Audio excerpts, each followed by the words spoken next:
तो hello everyone, welcome back to again my channel Shivaji Prem. तो जैसे कि आप लोग जानते हैं कि हम आपके लिए बहुत अच्छे सारे वीडियो अपलोड करते हैं, स्टडी मटेरियल वगैरह। तो आज हम आपके लिए लाए हैं चैप्टर 3 सिविक्स क्लास 10th का सेकेंड पार्ट। यानी कि पहला पार्ट मैं पढ़ा चुका हूँ, ये सेकेंड पार्ट है और इसमें हम जो पढ़ाने जा रहे हैं बहुत इंपॉर्टेंट है आपके बिहार बोर्ड के दायरे पर, ठीक है ना। और ये हमेशा पूछता भी, सब्जेक्टिव भी बहुत सारा निकलता है। तो आप ध्यान से पढ़िएगा और समझ कर पढ़िएगा, शुरू से अंत तक पढ़िएगा ताकि समझ में आ जाए। वीडियो को अगर स्किप कीजिएगा तो एक भी चीज़ आपको समझ में नहीं आएगा, इसलिए शुरू से अंत तक देखना होगा। और मैं सबसे पहले वीडियो को शुरू करने से पहले ये बोल दूँ कि अगर आप मेरे चैनल पर नए हो तो सब्सक्राइब कर दो, लाइक कर दो और शेयर तो जरूर कर दो। और शेयर करने के बाद मेरा सब्सक्राइब जरूर करवाना दोस्तों। तो चलता हूँ मैं अपने वीडियो की और आप बिना देरी करते हुए। तो पहले सबसे पहले मैं आपको बता दूँ, हमारा टॉपिक का नाम है छात्र आंदोलन या संपूर्ण क्रांति क्या है। तो बहुत इजी है, मैं आपको इजी वे में समझाऊंगा, कहानी के स्टोरिक वे में समझाऊंगा ताकि आपको इजीली लगे, ठीक है ना। देखो मैं बताता हूँ, ये छात्र आंदोलन या संपूर्ण क्रांति। आपको लग रहा होगा कि छात्र आंदोलन या संपूर्ण क्रांति ये दोनों अलग अलग टॉपिक्स मैंने ले रखे, लेकिन कोई बात नहीं है, आपको मैं समझा देता हूँ। ये दोनों टॉपिक्स अलग नहीं है, दोनों एक ही नाम है और एक ही टॉपिक है, एक ही आंदोलन है, ठीक है ना। मैं बता दूं कि छात्र आंदोलन या संपूर्ण क्रांति नाम तो अलग हो सकता है, लेकिन क्रांति या आंदोलन एक ही है। वो क्यों है वो भी बताऊंगा, और क्यों नहीं है, कैसे क्या है, इसमें सारा डिटेल में दूंगा। तो मैं पहले चलता हूँ इसमें स्टोरी पे। जैसे बोला हूँ कि स्टोरी में चलूंगा तो स्टोरी पे नहीं जाऊँगा। सबसे पहले मैं इसका कहानी बताता हूँ कैसे क्या हुआ था, तो क्यों ये आंदोलन हुआ, किसके कारण बस हुआ और कैसे नहीं होना चाहिए था, वो भी बता रहा हूँ। तो सबसे पहले बताता हूँ, आप लोग जैसा जानते हैं कि हमारे बीते हुए प्रधानमंत्री जैसे इंदिरा गांधी को आप लोग जानते ही होंगे। वो 1971 के दशक में, यानी कि 1971 के दशक में प्रधानमंत्री बनी थी, ठीक है ना। गरीबी हटाओ का नारा दी थी ताकि लोग प्रभावित हो जाए और उसको सत्ता में ले आए। तो गरीबी हटाओ का नारा दिए और 1971 के दशक में प्रधानमंत्री बन बैठी, ठीक है ना। अब हम ये भी सवाल उठा सकते हैं कि अगर वो प्रधानमंत्री बनी तो क्या कार्य की, क्या अच्छा कार्य की, क्या खराब कार्य की, वो भी हम प्रश्न उठा सकते हैं। तो इसका भी मैं सवाल का जो भी जवाब है मैं स्पष्ट कर देता हूँ। पहले ये भी कह सकते हैं कि ये एक तरह से ठीक थी और एक तरह से गलत थी। वो ठीक कैसे है वो बताता हूँ। देखिए, अमेरिका और बांग्लादेश में हो सकता है उस समय कुछ विवाद हो रहा होगा, लेकिन ये जो है बांग्लादेश अमेरिका से तो छोटा ही है ना। तो बांग्लादेश को इंडिया के प्रधानमंत्री शरण दे दी, यानी कि उसको अपने शरण में उसको सहायता की वगैरह, यही कह सकते हैं। तो उसको मदद की एक तरह से, ठीक है ना। अब अमेरिका मतलब कि इंडिया से खपा हो गया, यानी कि नाराज हो गया। तो उसने अंतर्राष्ट्रीय सारा कुछ इंडिया से मतलब कि हटा दिया। जैसे कि जानते हैं कि अमेरिका संयुक्त राष्ट्र संघ है, यानी कि यूनाइटेड स्टेट ऑफ अमेरिका, जानते हैं वहाँ के सारे देश वहाँ पर नियंत्रण में रहते हैं। उसी प्रकार इंडिया भी उस टाइम जो था उस टाइम भी वही था, ठीक है ना। उसके वजह से वो दिया, इंडिया से सारा अंतर्राष्ट्रीय व्यवस्था हटा और इंडिया में भुखमरी की व्यवस्था आई। तो पहले बता देता हूँ, 1971 में ये बनी प्रधानमंत्री, ठीक है ना। और वो सहायता की। उसके बाद क्या हुआ, यही कारण विवाद, इंडिया में बेरोजगारी ये सब फैलने लगा, कोई खाने पीने की व्यवस्था नहीं थी। तो हो गया कि ऊपर से और प्रभाव पड़ गया इंडिया पर। क्या वो बताता हूँ, 1972 से 73, यानी कि एक साल के अंदर, 72 से 73, यानी 1972 से 73 में क्या हुआ ना कि मानसून आधारित, हम जानते हैं कि हमारा भारत जो है मानसून आधारित फसल देश है, ठीक है ना। यानी कि अगर मानसून जितना अच्छा होगा उतना अच्छा हमारा फसल होगा। तो हुआ ये कि 1972 से 73 के दशक में जिस समय जो इंदिरा गांधी बनी हुई थी प्रधानमंत्री, उस 1971 में बनी, लेकिन 72-73 में भी तो होगी ना, क्योंकि 5 साल रहता है कोई भी। तो उसी प्रकार हुआ ये कि 72 और 73 में मानसून बहुत बेकार हो गया, यानी कि वर्षा वगैरह नहीं हुआ होगा, जिसके कारण बस हुआ कि वहाँ के फसलें बेकार हो गई, नष्ट हो गई, वहाँ के भुखमरी स्टार्ट हो गया। अब हम लोग जानते हैं कि उस टाइम खाने के लिए लोग तरसते थे, और हुआ ये कि और भी उसके ऊपर और ख़राब भी व्यवस्था हो गई। तो लोगों में और भी भुखमरी की स्थापना होने लगी, यानी कि भुखमरी हो गई, ये सब हो गया। तो हुआ ये कि दो चीज़ एक ही साथ आ गया। अब इंडिया तो क्या करे, बौखला गया। अब हुआ ये कि 1974 में इसी कारणवश बेरोजगारी बढ़ने लगी और सरकार ने कर दिया कि 1974 में सारा चीज़ का दाम, यानी जितना चीज़ है, ज़्यादा तेल का दाम, जिस पर तेल आधारित है, तेल का दाम बढ़ा दिया। और छात्र को इससे गुस्सा बढ़ गया, छात्र ज़्यादा प्रभावित हुए इस चीज़ से। जब दाम बढ़ा तो छात्र बहुत, बिहार के, ये याद रखना पड़ेगा आपको, बिहार के छात्र बहुत प्रभावित हुए। कब हुआ, तो 1974 में।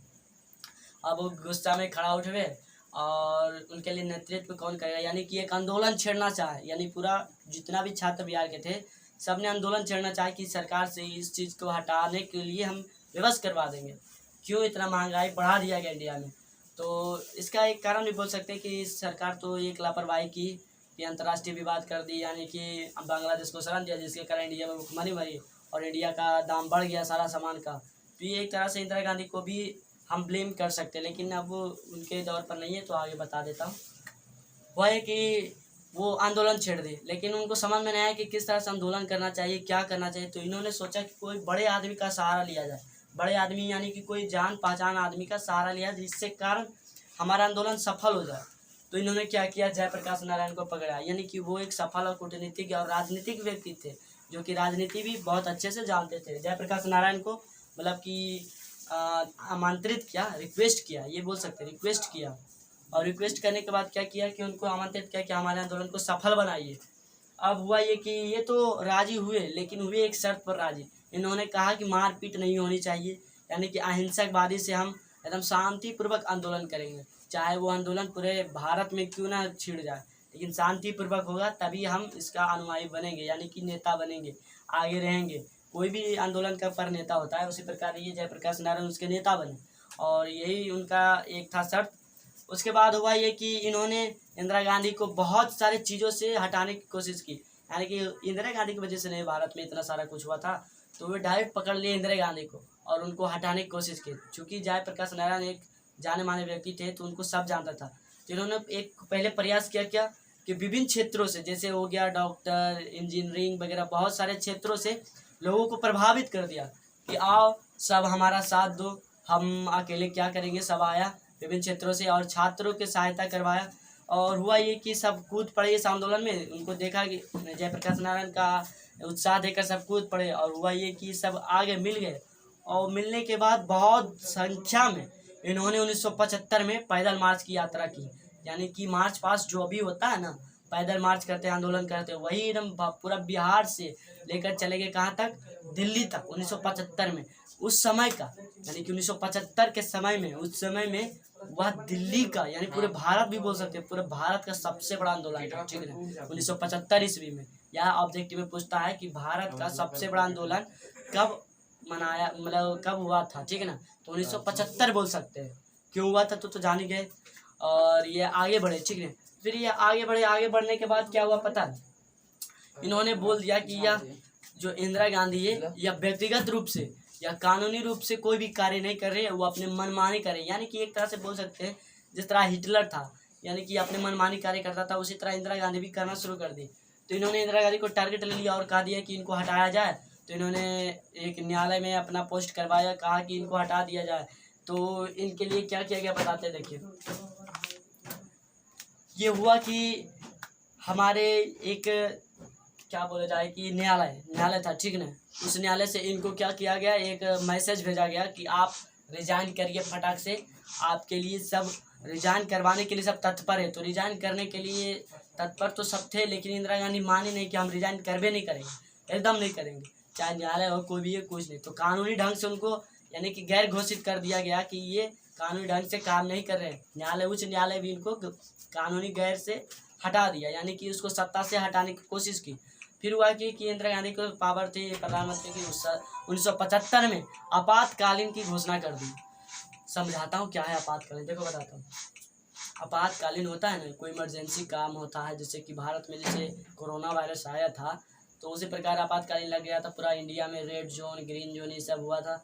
उसमें क्या होता है कि सबको एक एग्जॉर कर दिया जाता है, सबको एक जगह व्यवस्थित कर दिया जाता है, हटा दिया जाता है, पूरा भारत को बंद कर दिया जाता है, यानी कि एक शांत माहौल करना चाहते हैं। और ये इंदिरा गांधी बहुत अच्छे से चाल चले थे ताकि जयप्रकाश नारायण को फंसा सके। देखो क्या हुआ था, 1975 में मार्च पास्ट हुआ था ना, अब पूरा दिल्ली में हो रहा था उस समय। हुआ कि उसने एक अचानक आपातकालीन लगा दिया, और आपातकालीन में होता है कि सब लोग अपने घर में शांति व्यवस्था से रहें, निकले ना, ठीक ना।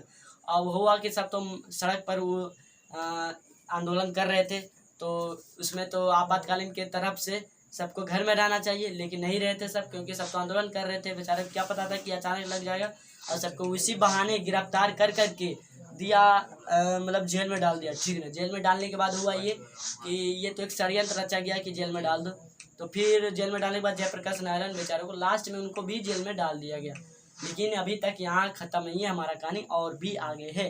यानी कि 1971 में बनी थी ना, अब 1977 में फिर आया इलेक्शन का टाइम, 1977 में यानी फिर इलेक्शन का टाइम आया, तो इनके विरुद्ध, इंदिरा गांधी के विरुद्ध क्या हुआ बताता है। इंदिरा गांधी के विरुद्ध जो अलग उसकी विपक्ष टीम थी, यानी विपक्ष टीम ने क्या किया 1977 में, एक जनता दल यानी कि भारतीय जनता दल जो पार्टी अभी है वर्तमान में, जो हमें प्रधानमंत्री है ना हमारे नरेंद्र मोदी, उन्हीं का दल यानी कि जनता दल का पार्टी की स्थापना कर दी उनके विरुद्ध, इंदिरा गांधी के विरुद्ध 1977 में, और उसको खड़ा कर दिया, यानी कि उसको खड़ा कर दिया इलेक्शन में, ठीक है, इलेक्शन में खड़ा कर दिया। इलेक्शन में खड़ा कर देने के बाद क्या हुआ कि चूंकि इंदिरा गांधी के विरुद्ध तो सब थे उस टाइम, तो इंदिरा गांधी आराम से हार गई और जनता दल पार्टी जीत गई। और जनता दल पार्टी जीतने के बाद क्या हुआ, उसके टाइम में बहुत अच्छी व्यवस्था रही, जनता दल पार्टी ने बहुत अच्छे से व्यवस्थित किया, सारा कुछ अच्छा रखा, लेकिन कुछ ही समय के लिए होगा, तुरंत तो इंडिया विकास नहीं कर जाएगा 5 साल में, क्योंकि उनके पास तो समय चाहिए ना, तो वो तुरंत बीता नहीं, लेकिन कुछ जितना देर रहे उतना देर उन्होंने कोशिश किया कि इंडिया ठीक रहे, इंडिया व्यवस्थित अच्छा से व्यवस्था हो, आर्थिक स्थिति ठीक हो जाए। लेकिन हुआ ये कि 1980 में फिर से इंदिरा गांधी प्रधानमंत्री बने, 1980 के दशक में फिर चुनाव वगैरह हुआ होगा, प्रधानमंत्री बन गए, लेकिन उसके बाद इंदिरा गांधी ने कुछ कम हद तक अपना तानाशाह बनाकर अपना जिम्मेदारी को समझा और कुछ काम ढंग वगैरह की, और उसके बाद फिर इंदिरा गांधी का कार्यकाल खटने के बाद कुछ ठीक ढंग से की, उसके बाद ये कहानी हम नहीं करते, क्योंकि 1980 के बाद जब वो ठीक से काम करी की, अच्छे से की, जितना काम तो था तो वो पहले कर चुकी थी, यानी तानाशाह बन चुकी थी। अब तो इसके बाद दशक के 1980 के बाद तो ठीक ही काम की, ठीक है ना। अब ये हमारा कहानी यही था, यानी किसी को बोलते छात्र आंदोलन या संपूर्ण क्रांति का नारा। अब ये भी ऑब्जेक्टिव में आता, संपूर्ण क्रांति का नारा किसने दिया था, तो जयप्रकाश नारायण ने। क्यों? क्योंकि वो ही इस आंदोलन के लीडर थे। और या फिर छात्र आंदोलन का नारा किसने दिया था, ये भी ऑब्जेक्टिव में आता है, तो आप इन्हीं का नाम लीजिएगा, जयप्रकाश नारायण ने, ठीक। और यह आंदोलन मुख्य रूप से सफल भी हुआ और अच्छा भी हुआ, तो इसी के लिए ये टॉपिक हमारा समाप्त होता है, और हम फिर मिलेंगे अगले नेक्स्ट वीडियो में, और इसी के साथ हमारे साथ बने रहने के लिए थैंक यू, एंड मेरे वीडियो को सब्सक्राइब एंड लाइक कर देना, और शेयर भी कर ही देना, क्योंकि बहुत मेहनत करते हैं, ठीक। Best of luck for your exams and be meet again to next video.